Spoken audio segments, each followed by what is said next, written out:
Alors les casos, c'est que oui. Il y a une chose en particulier qui distingue des personnages d'anime et de manga, des personnages de dessins animés classiques. Oui, il y a les yeux, mais il y a aussi les cheveux. Dans les animés, il y a souvent une façon très spécifique de te montrer qu'un personnage est plus important qu'un autre. Et c'est en général sa coiffure. Dans les animés et les mangas, plus le personnage a une coiffure spécifique ou une couleur de cheveux spécifique, plus il est important.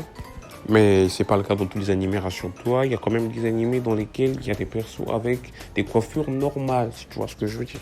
Mais à part eux, il y a des personnages avec des coiffures normales, mais des couleurs de cheveux bizarres. Des personnages avec des coupes de cheveux bizarres, mais des couleurs de cheveux normales. Et des personnages avec des couleurs de cheveux bizarres et des coiffures bizarres. Et justement, c'est des deux derniers dont on va parler. Des fois, tu vois des personnages dans les animés avec des vieilles coiffures toutes nazes, tout éclaté et tout. Et frérot, la vérité, tellement leurs coupes de cheveux, elles sont flinguées, tu préférais avoir la boule à Z de Saitama que ça sur ta tête. Tellement leurs cheveux, ils sont éclatés. Moi, j'aimerais voir c'est qui leur coiffeur.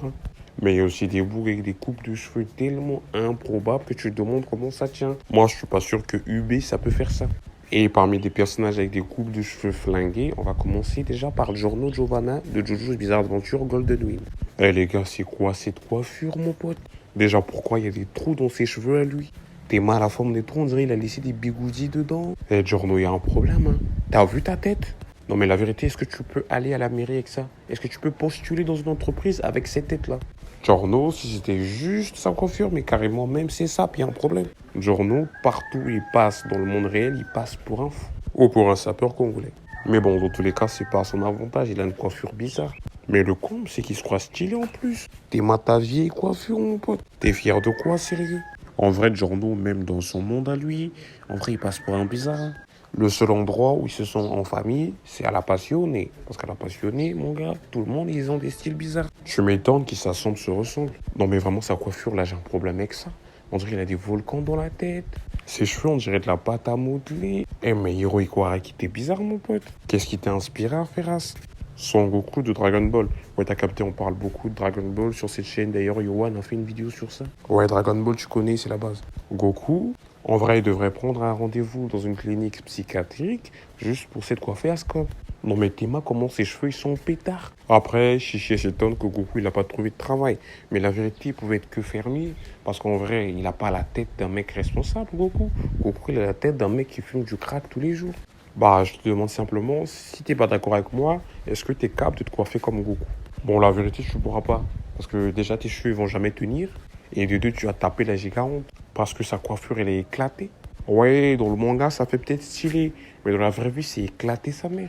Goku, il a une vieille coiffure de fou. Mais le pauvre, c'est même pas sa faute.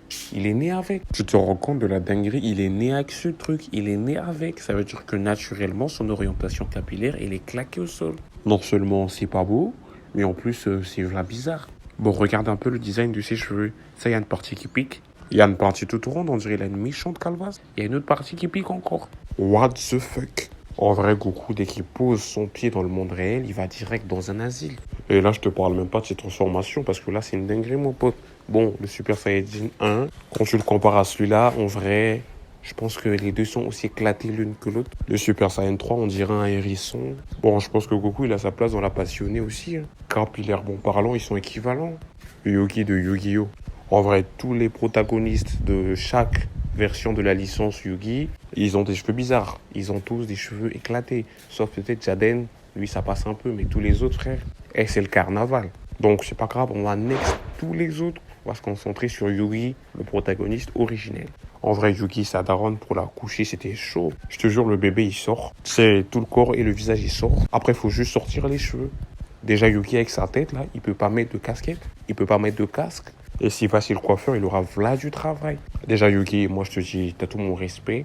Parce que tu arrives à transporter cette caboche. Parfois, je le vois, je me demande si ça pèse pas sur sa tête. Ses cheveux, ils sont trop bizarres. On dirait qu'il a déposé du carton sur sa tête. Et voilà, Yugi, non, c'est pas possible. Yugi, il a des cheveux bizarres.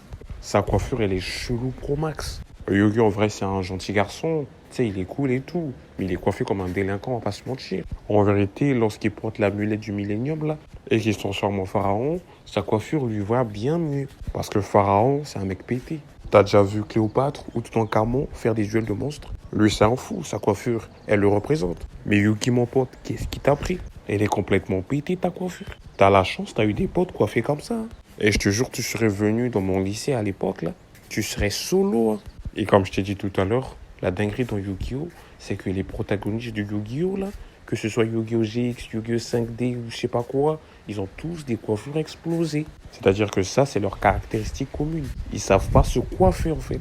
Bakugo de My Hero Academia. Bakugo, ses cheveux sont pétards, sa coiffure, elle est explosée.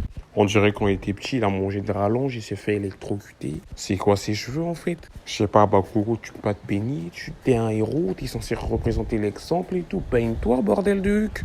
Ou fait la boule à Z, c'est toujours mieux que ça. Black Star de Soul Eater, c'est pareil. Mon ami, à quoi? En vrai, dans les animés et les mangas, il y a trop de persos avec des coiffures explosées. Esthétiquement parlant, c'est zéro. Mais la vérité, comme je t'ai dit, c'est pour les rendre un peu singuliers. Ils ont des coiffures cheloues pour attirer l'attention, pour les distinguer des autres personnages qui sont pas importants, tu vois. Mais je vais pas te mentir, hein, si dans la vraie vie, je rencontre un boule coiffé comme as, et Jay veut devenir mon pote, quand il dort, je lui taille une boule à Z.